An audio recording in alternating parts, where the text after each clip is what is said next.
Litong-lito na ako. Pagod na ako. Di ko na kaya.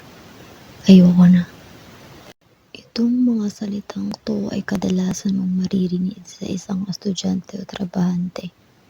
Pero sa kabila ng lahat ng to, niisip niyo pa ba yung future niyo?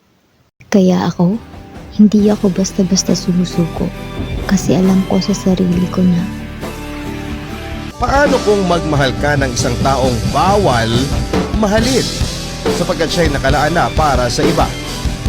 Tatanggapin mo ba siya na mawala para hindi magkasala?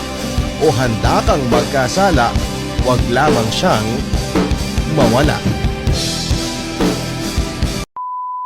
And despite everything, I still choose to move forward.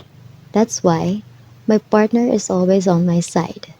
Have a cup of Coffee Mix Signal, a rich blend of roasted coffee and creamy milk, made to calm your soul and energize your day, from creamy to creamiest.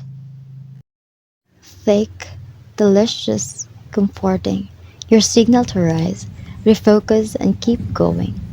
Actually, nakakapagod naman talaga ang pagtatrabaho at pag-aaral. But don't let negativity control you. Coffee Mix Signal, because strength starts with one good sip.